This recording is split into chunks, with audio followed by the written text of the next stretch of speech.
started looking through the photos, holding our best in my hand. Are the only old memories. Not sure if you guys know this, but there's a vocal minority in the car world that goes crazy over vehicles like this, the Veloster N.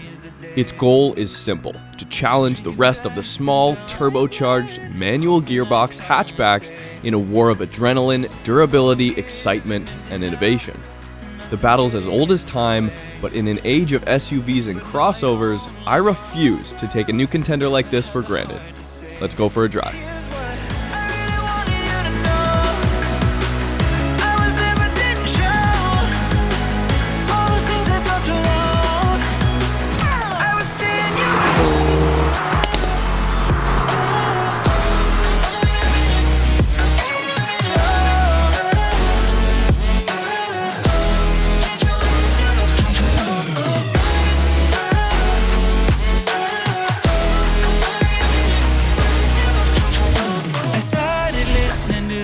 Songs that used to make us dance, are they only fading echoes, or could we have another chance?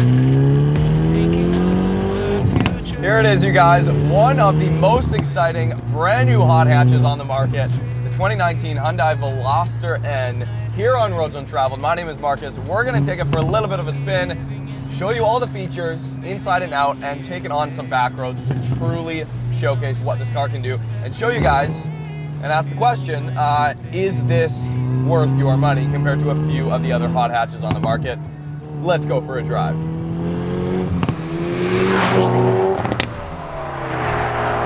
So first things first, this Veloster N is basically a value proposition. It is pretty much one of your only ways to get into the hot hatch market for very, very cheap, all things considered. So, under the hood is a 2.0 liter inline-4 turbocharged, putting out 275 horsepower and 260 pound-feet of torque. It's quite a bit. I mean, that's approaching Impreza STI numbers, but not for an Impreza STI price. This one we're driving right now is listed for $35,000 Canadian. You American folk, that is $26,000 USD. So, a very good argument is to be had for this car versus some of the other vehicles around this price point, including a BRZ, which has much less power and is much slower than this. Yes, this is front-wheel drive. A BRZ would be rear drive, but even so, we are going to go through all the features here and show you guys what it's all about. First things first, we have a bunch of features on the inside here that change the driving experience from very normal, docile, and quiet to, grrr, let's tackle some corners, or let's hit the track, or let's just be loud and obnoxious because we own a bright blue hatch with a wing on it now, right?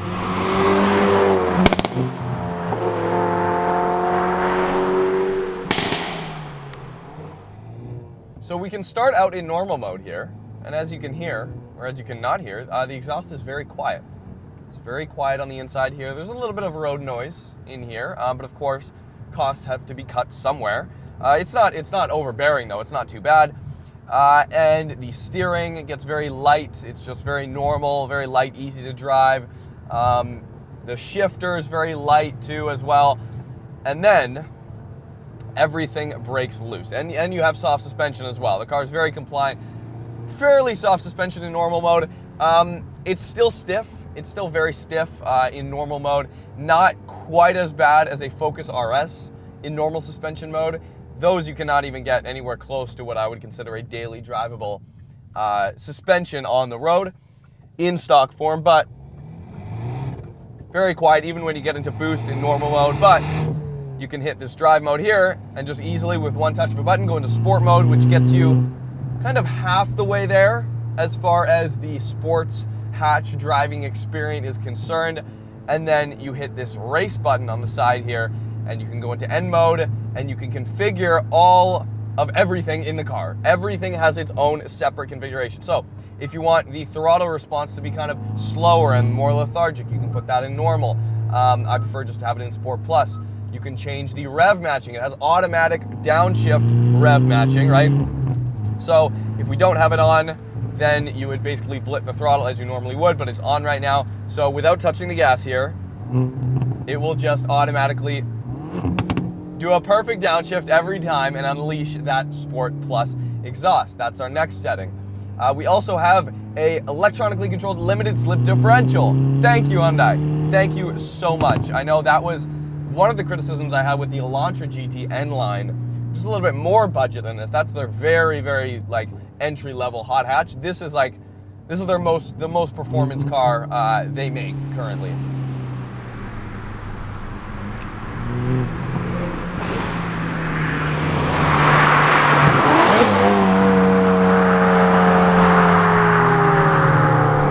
With the limited slip differential, you can just leave it in normal mode. It's a little bit less aggressive, doesn't tend to lock up as much.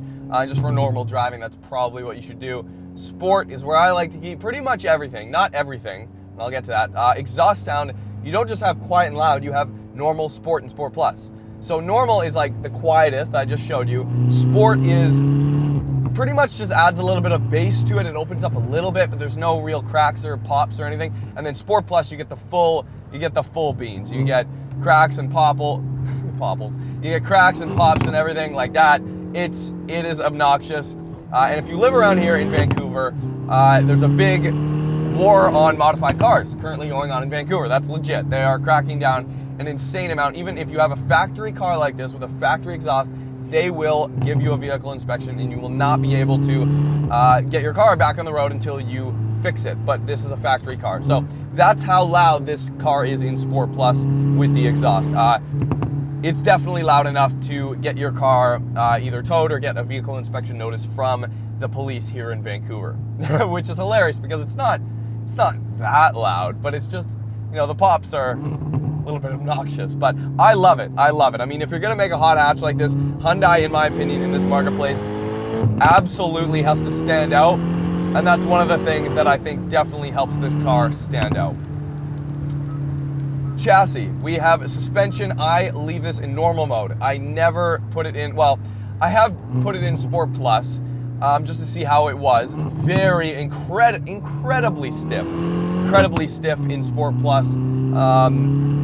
But I mean, for a track setting, definitely you should take this car to the track. It's got 235 section tires all around, pretty beefy rubber for a car like this, but it's incredibly too stiff for the streets.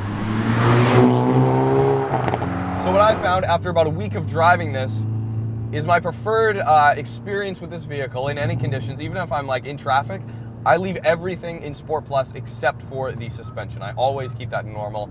Unless, there's a really smooth section of corners and I'm really pushing the car hard, then it kind of feels good. Then you got some grip there. And a little bit less body roll, and it soaks up bumps a little bit less. It's more, and it soaks up bumps a little bit quicker. It's very like, you don't feel the car kind of wallow around at all. In normal, it's a little bit less abrasive, let's say, on the spine. So steering, we have normal, Sport, and Sport Plus. Normal is suited for everyday driving. It's very light. Sport increases road feel. I don't think it does. Hyundai, I think it's just getting artificially heavier the further down you go closer to Sport Plus. And then Sport Plus, it just gets that much heavier. The ratio doesn't change. There's not, to increase road feel, no, it doesn't. It just makes it a little bit heavier. So if that equates to more road feel, in Hyundai's world, that's fine. In my world, a heavier steering does not automatically mean more road feel, but that's besides the point. It feels really good. The steering's, it's got a tight ratio too. It's very, it's nice. It's really good steering. We have ESC, obviously, for traction. You've got normal, you've got Sport, and it even says here, when you put traction control in Sport, this is so cool, improves performance while allowing some oversteer. In a hot hatch, this is a true hot hatch. I love that Hyundai's trying so hard at this game, and they have succeeded. There are very few bad things I have to say about this car, if any.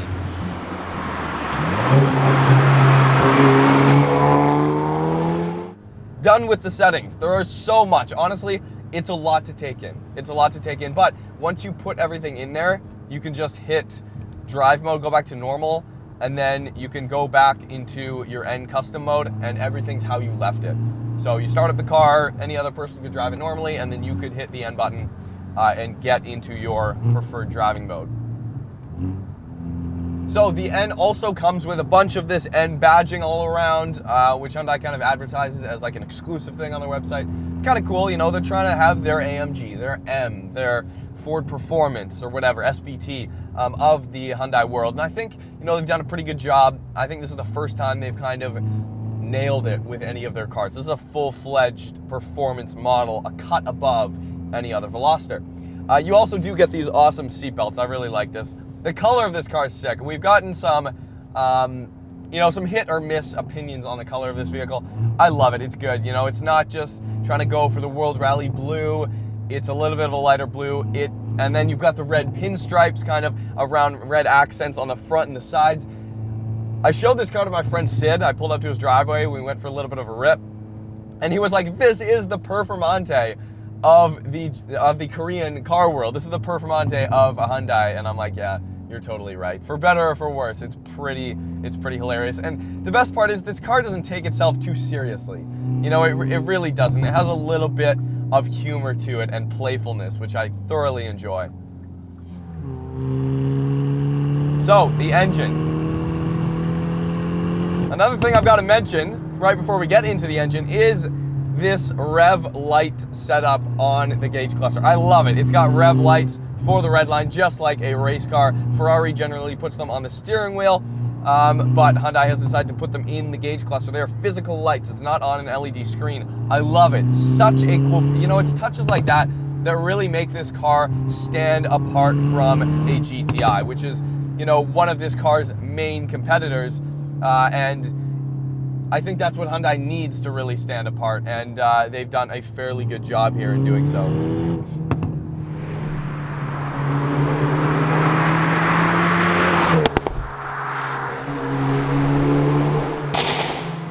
I always used to feel like a lonely soul without a home, but now I've come to realize that I'm right where I belong. Alone with you, alone with you, alone with you, alone with you, alone with you, alone with you, alone with you, alone with you. So there's absolutely no question that the Veloster N gives you and offers you so many amazing performance options for $35,000. However, because of this price point, they had to make some sacrifices on the interior, so it is a little bit on the basic side. But anyways, let's hop inside and take a look at a couple things.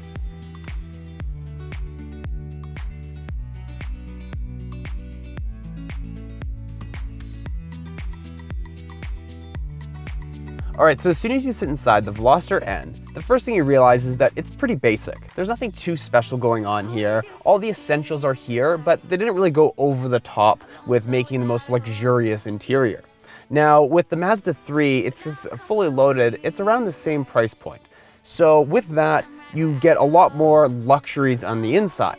However, they've absolutely nailed all the driving features and the controls that this car gives you. So it's a kind of a trade-off. You get the driving performance of a vehicle more so than the Mazda 3, but the Mazda 3 might be a better daily driver, daily commuter, because of the more luxurious interior.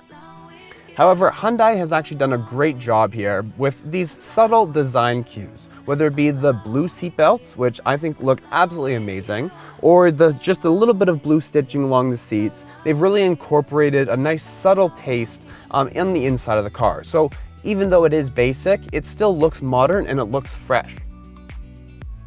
Taking a look at the steering wheel here, it's a very similar layout and design to other Hyundai vehicles we have filmed. Whether it be the Elantra N line, it's a very similar shape and style of buttons. And I actually have to say, I'm a really big fan of what Hyundai is doing here. All the buttons give you a lot of functionality and they're super easy to use. And you don't have to look at the wheel and you know exactly what button you're pressing. Everything is very solid and the buttons seem very sturdy. The steering wheel fits really well in the hand and it's just a really nice, solid, thick design. So taking a look at the center console here, everything is pretty basic. There's nothing too special going on, but the plastic does seem sturdy, and I think it'll get some good durability out of it. Now, unlike the Elantra GT N line, this car is not equipped with a wireless charging pad. That's a huge disappointment because it being 2019, it's almost necessary for every single car to have one. But at a $35,000 price point, you know, there's going to have to be some trade-offs. And honestly, I think they've hit a good balance overall. Now, taking a look at the gauge cluster, I actually quite like the design that they went here, and it's quite basic. There's nothing too exciting going on. You have your actual physical needles with the high-resolution LCD screen in the middle. And everything looks great, it looks crisp, and unlike the Hondas we've been filming recently, the screen isn't overly pixelated, which always drives me insane, especially it being 2019. Finally, let's check out the infotainment system because this is where all the cool stuff goes on. Now with the infotainment system, it's pretty basic. There's nothing too exciting going on in the software itself. There is a little bit of a delay as you're scrolling through the menus, and especially I find that there's a lag whenever you're trying to open up an application or something in the menu. Finally, the N mode section here is a great feature because what this gives you is your G-force rating, your performance timer, power, torque, and turbo information. So it's a great thing to have up on the screen while you're driving to give you all the information you could possibly need on this car. But anyways, let's hop back in the car with Marcus and finish up the review.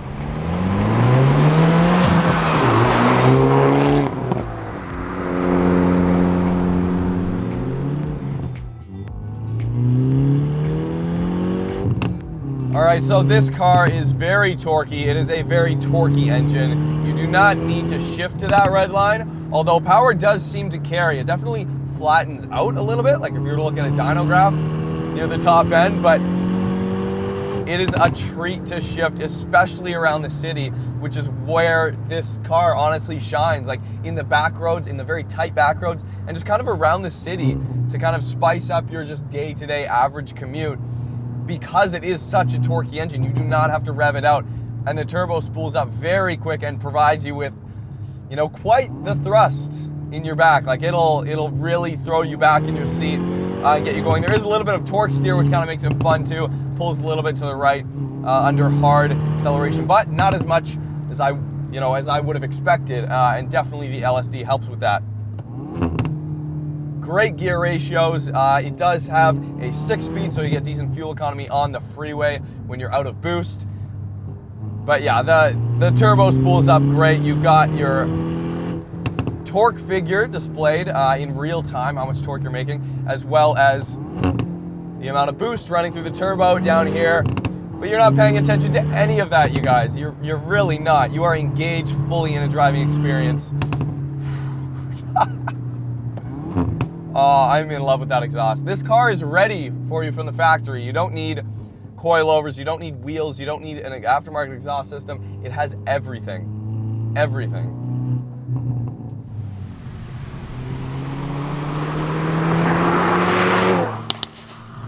There is one major thing wrong with this vehicle though. The wheels are too big. Hyundai, you spec this car with wheels that are about an inch or two big. They're 19-inch wheels.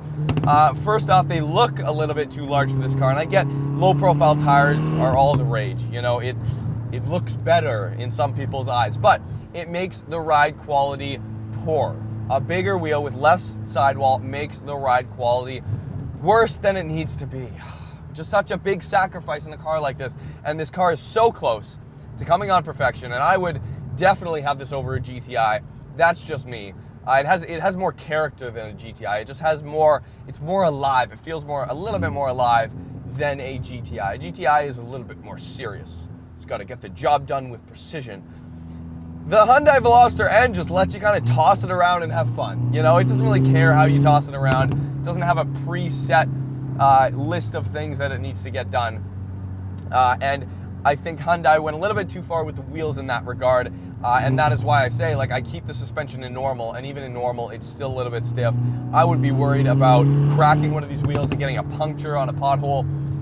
They're a little bit big, you know, minor gripe. Most people won't notice it, but I definitely did after a week of driving this car. God, that exhaust is going to get me arrested, straight up. Straight up. Honestly, though, there was so much confidence getting into the corners here. So much confidence.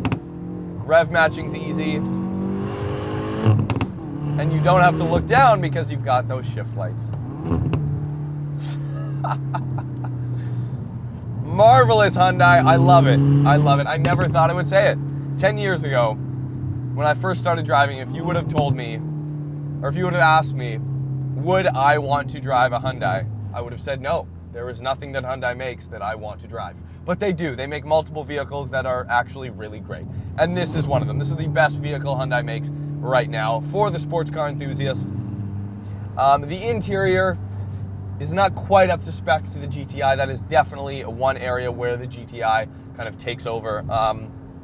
GTI really looks very clean. This kind of has a few edges, and if you're not completely sold on the look, you just won't be interested in this car. Whereas a GTI, I feel like it appeals to a much wider audience of sports car enthusiasts.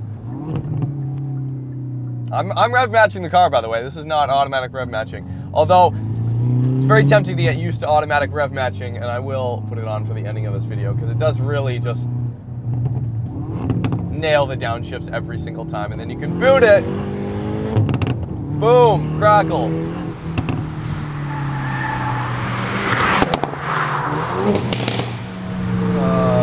Definitely aimed at a young audience. Definitely aimed at a young audience. I love the wing too. The wing looks great.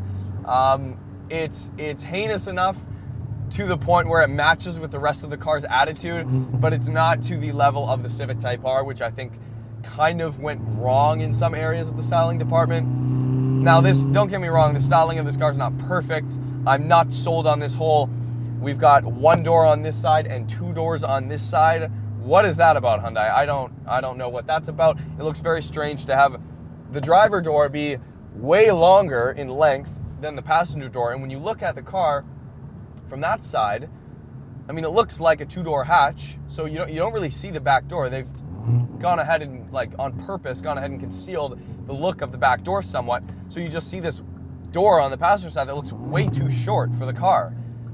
It's very strange. Then you walk around to the other side and you see a differently sized door.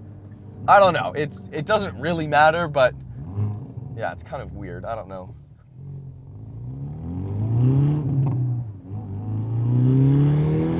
The throttle, I wish, was a little bit heavier. Obviously, that kind of comes with modern vehicles. I wish the throttle pedal, it's weird to say, but I wish it just had a little bit more feel to it. Brake feel is phenomenal. Clutch feels really good. It's fairly light, it's really light, really easy, but the throw is quite short, which makes it a blast to shift and quickly shift as well. Yeah, people hear you coming from a long ways away. You will get a bunch of looks in this car. This car is not for people who do not want attention. Like, I feel like a GTI is for people who want to drive a sporty hatchback and haul their kids around, but don't want the attention. Whereas this is just like screaming, I might be a street racer. Yeah. Anyways, you guys, thank you so much for watching. This has been the 2019 Veloster N. Yeah, I say, at the very least, you guys, even if you are a diehard VW fan or you're a fan of like the Focus ST or something, take this out for a test drive. You owe it to yourself. It is, I'm telling you guys, it is a very, very capable automobile, very fun to drive with gobs and gobs of grip. All right, subscribe if you haven't already. Hit me up on Instagram at Roads Untraveled. You can check out kind of what we're filming on a day-to-day basis. And hit up shop.roadsuntraveled.com. We've got brand new lineup of engine code jet tags that we released in the last few weeks. And we've got a bunch of designs there for all your JDM and Euro cars and everything. So that's that, and we'll see you guys soon.